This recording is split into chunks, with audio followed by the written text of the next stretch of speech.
Hi, I'm Lisa Haisha. Welcome to the Legacy Interviews. Today on my couch, I have Stephanie Schuh. And it's so exciting to be here with her because I just met her a couple nights ago at in a big gala event. Yeah. No Limits for Deaf Children. No Limits for Deaf Children Yeah. with Kathy Buckley, who's an amazing comedian, and she helped sponsor it and run it, and it's amazing. We'll talk about that later. But one of the great things about going to events like that is you may meet extraordinary people who are humanitarians and generous, donate their time, help support things other than their own career. And talking about career, hello, you are going to be impressed with this woman. She's so impressed us. I'm going, you gotta get on my couch. She lives in New York, so we snagged her really quickly. Got her in here before she gets on a plane, so today's your lucky day. You're sweet. Hi. Hi. Good to be here. Oh, it's great that you're here. Oh, this is my first time doing an interview, so, this is interesting for me. Yes. And the reason I wanted you here is because who you are as a businesswoman. I don't know anything about you really except the basic bare bones of you came from nothing and you had a weight issue. You solved your weight issue. Yes. Now you've helped hundreds of people, Yeah. if not thousands, solve their issue, and you created a blog that has exploded. Yes. Is that correct? Yes. Okay, Yeah. so please. And it's shocking to me. Well, basically, yes, I had my own weight issue and I would go to doctors. I didn't have enough money to go to a nutritionalist or go to anybody in the fitness industry to help me out. So I'd go to just random MDs and say, what's my problem? Do I need my thyroid checked? Is it this? Is it that? And it was always the same answer: eat less and work out more. And so that's what I would do. And I was miserable. I was frustrated. I could never lose the weight completely before I'd plateau and then put it all back on. So in my frustration, I just started researching at the library. I mean, this was before I didn't even have internet. How old were you at this time? Was it 23. teens, 23 is what the real weight issue came on when I became pregnant with my son. And I didn't realize what was going on, but I was like preeclampsia. I had maybe like diabetes, pre-diabetes. And the thing that surprised me was I wasn't eating that much. I was basically sick all day long. So I thought, and throwing up. Every time I would eat, I'd throw up. So I'm like, well, what is doing this? And it's basically my body was just allergic to everything I was eating because I was eating junk. When I could eat, it would be fast food or it'd be something that I could pop in the microwave. It was So is that how you were raised? Yes. Fast food. But Basically, you did not have a weight issue in grade school? Yeah, or I high did. school? I Okay. did. I would say the weight issue came on when I was about 9. My parents, my dad was a dentist, and my mother helped him in the office. And the office was built right onto our home. So they were always home with me, but they were always working. And at the age of 5, they were so busy that they were kind of like, go downstairs and get your own food. And so that would consist of a bag of Doritos and Pepsi. That's kind of what I would go to. And I didn't realize the whole time I was growing up, the things that I was eating was making me heavy. I knew that I had issues. I started to see that when the onset of MTV came on and you'd see all these gorgeous girls in videos. Yes. And I knew, I'm younger than they are, but I don't look anything like that. And you begin to mature. Okay. And you still realize, wow, I look, fat. I'm fat and I'm getting teased. And what's the problem? So very early in my life, at least by 11 or 12, I'm trying to diet. I'm not even telling my parents, but I'm basically just starving myself at that point. And then I'd binge. And then I'd starve myself. And then I'd binge. And you just start going through all these fluctuations. So that's kind of what I did up until the point I was a junior in high school. And the binging turned into like full-on bulimia. I got sick of bulimia, so I became more anorexic, which I never looked like an anorexic. I never got that skinny. I wasn't that lucky in my mind. But I got tired of throwing up, so I just wouldn't eat. And it just messes with your metabolism. Of course it does, Yeah, yes. Didn't even realize what I was doing to myself and how I was just making the situation so much worse. I get into college, still have some issues, get married, have my son. 2 weeks before I had my son, I'm going to the doctor and I'm just huge and they weigh me and they put me in at 250. They said, you're 250. And I said, okay, I have 2 weeks to go. Don't tell me any more what I weigh. I remember thinking at that point in time, this is a 22-year-old brain talking. I wish I would have had cancer versus being pregnant and fat. That's kind of where my mind was, you know. Why did you go to cancer? Because you're skinny if you have cancer. Oh. That's what I thought. And I'm just mad at the world, mad at myself, almost mad at God. Like, why did you make me this way? Why do I have to have this issue? I became, you're looked at when you go out in public like in disgust, and I would see that. I'm pretty good at reading people. And if I'd go to the mall or go out to eat and you'd see people just looking at you while you're eating, and I kind of became a shut-in then for a while, till I had him. Once I had him, it was full on, let's work out. And were you mad at your child for being born, making you fat? I never felt mad at him. I was trying to figure out why me becoming pregnant made me get so big, because I knew I wasn't eating that much. And there's a lot of heavy people that'll tell you, I don't eat that much. I really wasn't. I couldn't. If I would eat, I'd throw up. So I couldn't figure this out. I just couldn't get what was going on. So I have him in 3 months, just regular dieting, and diets don't work, but I didn't understand that. I thought that was the only thing I could choose to do. I lost 68 pounds, so that was helpful. So what was your shift? Just dieting. I mean, when you're almost 300 pounds, if you do anything but to shift it. But what did you do? Tell me one tip that you did. Okay. Boiled chicken and broccoli is about all I would eat, or salads. I mean, the Okay, so no junk food. No jelly beans, no Doritos, no soda pop. Right. Okay, yeah, none of that. Okay. None of that, but I didn't really understand completely that stuff was bad.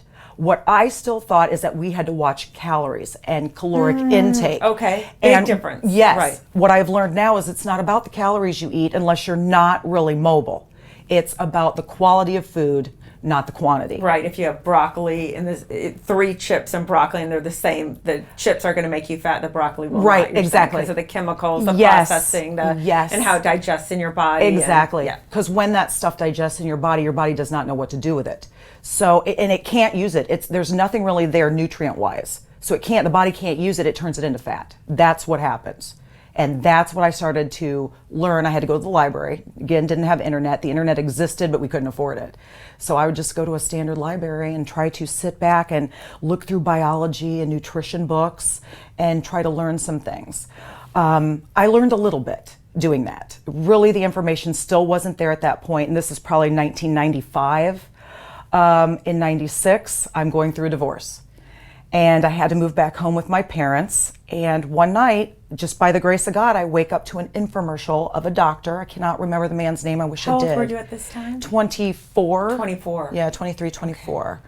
So you had a child and going through a divorce. Yeah. Okay. And living back with my parents, which just seemed so horrible to me. When did you move out from your parents? I moved out at 18. 18, so at 24 you're back. Mm-hmm. Okay. Yeah, and I really thought I would have a career by that time and just be plugging along through life, and my life has now gone in reverse. So I wake up to an infomercial. I'd left my TV on while I was sleeping, and there's this doctor, and he starts talking about the standard American diet. And he starts breaking this all down, not completely, because he wants you to buy whatever it is he's selling, whether it was a book or DVD set, I can't remember. But he gave me enough to go, oh, light bulb is going on. He's saying, don't eat the junk food. You've got to make your own food. You've got to rely on protein and fiber and things like this, and that we're not getting it from the foods that we're eating, the convenience foods. So that started to make sense. I went shopping and at the grocery store to try to, buy the groceries that I would need to start cooking and eating this way.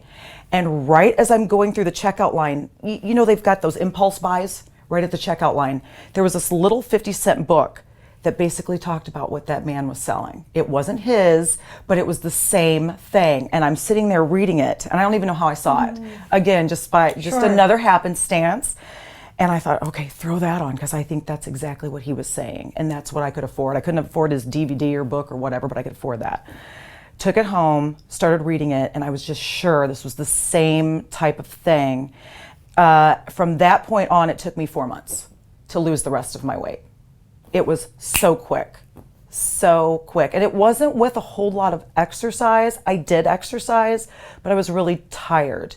Once that whole food kicked in and my body became more nourished, that's when I started to wake up and feel good. Every morning I'd get up and I'd be like, oh, before that, oh, I don't even want to face the day. How am I going to face the day? After about 10 days of eating the way this book was telling me, the way the doctor kind of spoke about, I felt like a completely different person. And so the fitness just became something that I couldn't wait to do. I was energized and ready for it. And it was just a progression and a shift from there. So, but what happened? So you started to lose the weight. So give me an age thing. When did you say, oh, I'm going to start blogging about this and I'm going to monetize it, or I'm going to start working with other people? Then how did you get so many hits? So we're going to have to fast forward several years to the blogging, because I didn't have internet until 1999. And this was like 95, 96 that I had started the journey. I got married in 2000. So this is my second marriage. I get married in 2000 and I start doing all the computer work for my dad's dentist office. They couldn't keep me busy enough doing the stuff that I was just data entry. And so I would sit there and I'd start looking things up that interested me. And I started looking up web design. And I created one blog that was just about ringtones. Ringtones were really hot then. I knew how to make them. I was always hooking up my own phone to ringtones. So I created a website. I got married and I put weight on because my husband... So what age were you at now? I'm 27, 28. I would say. Marriages by 27, 28. Yeah, isn't that great? Yeah. Yeah, not my proudest moment. But, but I'm going to be transparent. People do it. Yeah, it happens. Yeah. So I start getting into this web design and I start getting heavy again now, because my husband is now taking over the cooking. Even though we had this big talk about this is how I have to eat. Oh yeah, I'll do it. Well, he cooks by the standard American diet. That's what he does. And I put some weight on again. Now I never got near as big as I did before, but now my clothes don't fit and I feel like a complete loser again. And I finally get upset with him, even though I didn't like to step on any toes or ruffle any feathers. I said, listen, you don't change the way of cooking. So I know you love to do this, but I'm going to take over my own cooking. So he agreed that he would cook my meals the way I needed them. And the weight came off again. 4 months. 4 months. So I had family members and friends see me around October 2010 is when I really got serious about this again. I hid myself away for the winter. Re-emerged in February, and my friends and family were just in shock because I had gone from like a size 12 to a size 2 in 4 months. And they were all like, what did you do? What did you do? Many of them said, write a book. In 4 months. In 4 months. Yeah, so what did you do? Well, I have thought about writing a book. Okay. And then I thought, well, I'm nobody. I'm not going to be able to get that published. So wait a minute. I know how to create a website. So I'll just create a website, because then people don't have to pay for a book, sure, even though that leaves me from getting paid. But I'm thinking, I just want to help people. If you want the help, I've got the knowledge. We all need to work together as a society to help each other out. I'll do that. So I very quickly, overnight, in legitimate, one day and an evening, I started creating this website and throwing out little articles very quickly to load the website. Articles that you wrote or from other sources? No, I wrote them. And so I do have a little bit of a journalistic background. I took journalism in high school, did a little bit in college just as a fun thing. So I'm thinking, I can do this. I got straight A's in English. We'll get this out there. So that's what I would do. And friends and family thought that was really great. They all started getting on and liking what I did. My stepdaughter, my youngest stepdaughter at the time said, well, she goes, you need a Facebook page. And I wasn't even on Facebook. I didn't have the time for that. I was doing other things. She says, no, you don't understand. You need this because you could promote your website on Facebook. And I thought, all right, we'll give it a shot. So she created my Facebook page. She created my profile, and then she went on and created the professional page where I would load these articles. And then that just started to spiral, and I would get tons of hits in a day. I had other people that were in the industry on Facebook come to me and say, do you have a before and after picture? And I thought, well, no, not one that I've put together, because they always put the side by side. Me heavy, me now slim. I hadn't done that. I had to go back and try to find before pictures, which I hid from the camera when I was big. But I thought, oh, I've got to have maybe one. And I found one while I was still about 8 months pregnant with my son. And I'm thinking, oh, I don't know if I can put this up there. It's so embarrassing. I don't like to think back to that time. It was really brutal. But if this helps other people, sure, I can eat it, and we'll do it. So I put the two side by sides together. And I thought, okay, here goes nothing. And you just have to launch that. That is brave. That is brave. It was so hard. The sweat was rolling down my back as I'm launching this on the internet, you know. And immediately there started to become hits on it. And then people would find it and share it. And from that before and after, I could get 1,000 likes in a day on my Facebook page. Then it would go up again. I'd get 3,000 likes in a day. Then I would have more. From that, it just started to spiral and grow. And now I'm kind of aware that, wow, a lot of people are seeing this. I want my content to be better. So even though I was still working for my parents, I would stay up till all hours of the night and write and research and try to find other doctors that thought the way that I thought and the way that that first doctor thought. I would put every moment I could till I passed out from exhaustion into this website. You did this all by yourself? There's not a bit of help. Not a bit of help till now. Point. No. Oh, okay. Once I got so big, and it was when I got over 1 million likes, people started coming to me, you know, saying, how do you do this? And I'm like, I'm working day and night. Like I sleep 3 to 4 hours a night and I'm back up and I'm doing it again. And they said, well, you hire someone. And I'm like, well, I don't have really the money to hire people. Well, you need Google ads. Get Google ads on your website and that will help you pay to have people work for you and help you get this information out there. So how did you get Google ads? Well, Google had contacted me, and this is another story all on its own. And it's not a very pleasant story, but I'll go into it a bit. They contact you. Once you have a website, if you start getting enough traffic, they want you to have their ads on your website. That's how Google runs. So they came to me and said, would you do this? And I thought, well, yeah, you're basically going to throw money at me. Now I'm going to get paid to do what I love and to help people. So yeah. My husband at the time was like, you know, I just don't understand how you think you're going to make money at this. You know, just sitting on your butt all day, just writing. Like, how do you think? I said, Google ads is going to pay me. That's not going to do anything. That's not going to do anything. But it really does. It really can give you a good income when you're bringing back enough people to click those ads as they're reading. So it started to work out. Well, my husband and I would share with him. I was very transparent. Look, here's what I'm making, you know, and he was very controlling. And he would tell me he wanted me to be bringing in more money to the relationship, but then when I would, he would be upset about it. It was. What did he do for a living? He was a state police officer. Okay. Yeah. So, I mean, I think that kind of comes with the territory when you're on the state police. Maybe you just are kind of a controlling nature.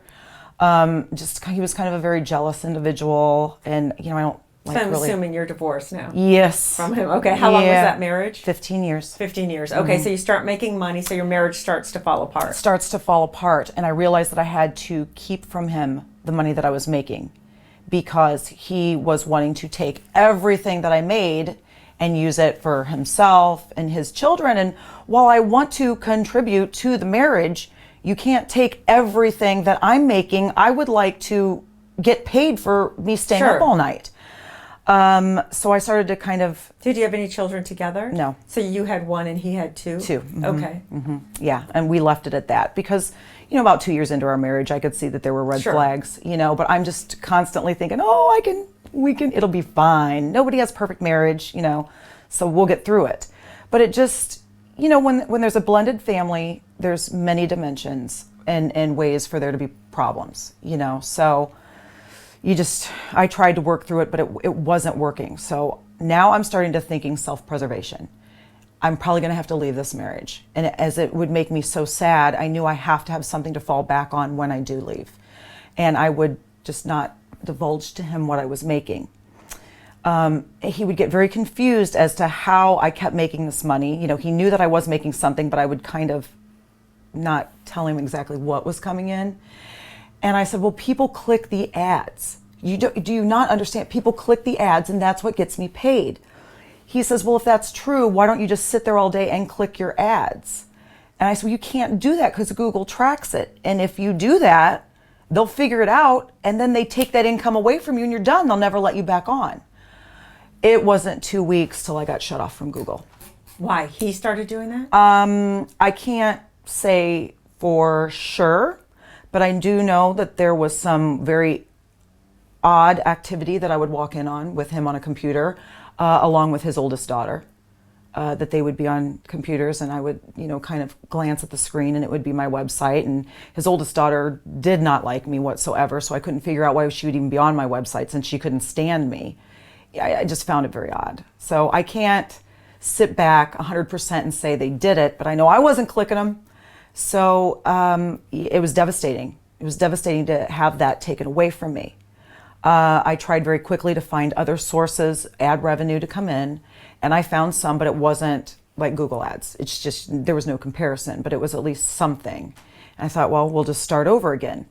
By the grace of God, through the Facebook page, once I had 1 million followers, this wonderful woman named Michelle Toole got a hold of me. I don't know her from anybody, but she had watched my Facebook page grow. And she says, why do you not have Google ads? And I'm thinking, oh, this lady's never going to believe me, but I kind of told her my story.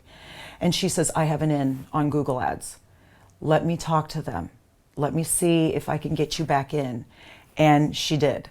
She got me accepted back into Google. And I told the people at Google, please, if you ever see crazy clicking on my end, will you please let me know, because I'm not doing this. And I haven't had, it was shortly after that I got out of the marriage, and I haven't had a problem since.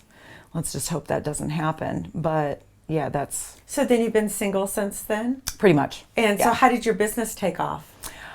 Just people start contacting you. It's amazing when you have even several 100,000 likes on Facebook. But tell me, I'm just starting out in my business. I just put up my Facebook page. I don't have money. I don't have resources. I'm 30-something. How you market yourself? What do you do? You said you did it by one picture, before and after picture. Yes, but then what I did. Yeah, I'm saying there's got to be a secret element. And here was what I did. And I tell other people that are in other genres, here's what you can try to do. Go find other large pages like yourself. Okay, anything that's kind of like what you do. Contact them and say, would you mind sharing this? And tracking, what they need to do is tag your Facebook page, and you can bring their traffic back to you. So I became like amazing at going around and researching and finding these other large pages and just saying, would you share my before and after? Weight loss pages. Yes. Okay, yes. So you were fortunate enough, because what you're doing is the number one thing everyone in America wants. Yeah. Regardless of what your career, everyone wants weight loss. Exactly. I want weight loss. I'm interested. Everyone wants weight loss. Even if you can lose weight, you want to know, how did you do it? How did you do it so fast? And how did you stay that way? Yes. And it doesn't hurt that you're like a supermodel. I'm really not, but I appreciate that. But that helps. Yeah. When you have a look that, everyone looks at and goes, oh, I like her right away. You have a look that's like, oh my God, I know her, and I like her. She's a good person, so I trust her. Yeah. So if somebody is doing whatever it is they're doing, what would you suggest? You say they put up their Facebook page, then start researching. Yes. Like if I'm a life coach, start going to other bigger life coaches. And if someone says no, just move on. You just move on. That's all they can do is say no. So if they're if they're humanitarian, have that go to other humanitarian sites. If they're a speaker, go to other speaker sites. Yes. You try to build a community.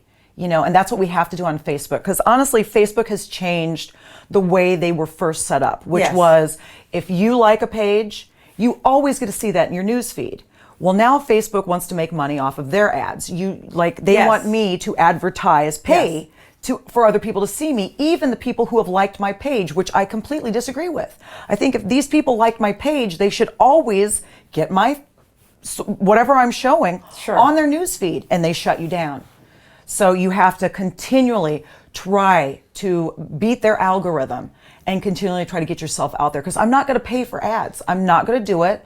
The way they go about it, you're not really guaranteed anything. You're just throwing money at them, and you hope you get a few likes from it. It's just not where it should be. And so what advice would you give to your 20-year-old self? For my 20-year-old self, I guess I would have to look back, because in my 20s, I was slightly angry. I wasn't a real angry person, but I was slightly angry at the way my life was going. And it was more like, I remember driving home one day on a really bad day and seeing one of those church signs. Outside the church, they always put this very inspirational thing. And I remember seeing God answers all prayers, but not in your time, his. And I do remember holding on to that. And that's what happens. It's like, just be patient. You're going to learn some stuff and you'll get to where you need to be if you're persistent, if you're determined, if you stick with it. You'll get there. You'll get there. Just relax. You're going to learn a lot of stuff along the way. And that is all meant to build you up to where you have to go. You know, you can't jump from A to Z. No. Or you don't know what you're doing. That's the big thing people need to understand, is that the challenges, when you overcome a challenge, is when you start to make it. That's it. Well, the challenges are what make you. You know, if it's easy, what's the point? You're one of millions of others, and you're never going to make it big. You're going to just coast. You do, yeah. And it's just not where you want to be. You want to go through those challenges. That's what I believe. That's what life's about. Yes. You know, it's not. This isn't a Disney movie. This is like, you're going to go through some stuff. So put your helmet on and buckle up, because it's going to be. Don't go in that game, because you're going to waste your time, money, get frustrated, get depression, and gain weight. Right. Because it's not working. Vicious cycle. Yes. Yeah. So, what do you want your legacy to be? I want people to understand that I'm a genuine person, and because I had to go through so many struggles, let me have taken on those struggles for them and go, here's the info, you know, you guys take it now and learn from this. And it doesn't, you know, this has been like you said, this is what everybody wants to know about. Let me provide you with that information so you're all not struggling and you're not all running and spending money on this and that and the latest drug or the latest plastic surgery or that. You don't have to go to those extremes. You know, you don't. I want people to understand that it's... Anytime I see something, I'm like, oh, I need that. Then I see something, I need that. Then I've got this whole collection of stuff going, which one do I use? It's too stressful. I'm going to just start tomorrow. I'm going to start tomorrow. Right. And it's overwhelming. It's what overwhelming. the media puts out there is overwhelming, and a lot of it is not... get skinny pills, and this one did this, and this actress did that. Yeah. It's just like, don't. Just don't. There are certain things out there that I do believe that work. There are people, so many people get down to a certain size, and they still have a little bit of fat here, a little... You know, when you're really big, you don't just go back to a really great. You got to do some stuff. Yeah, a couple of my friends had the skin cut off. Yeah, and then and I've done that. Yeah. I've had to have like a full, what they call a full body lift, because I had like an apron. So that's the extent of what I've done. Up until just recently, there's a new thing out called Cool Sculpting. And you believe in that? I do. I had it done everywhere. They let me try it. They said, we would love for you to promote about this on your blog. And they had already, it was so cute. They were already following me.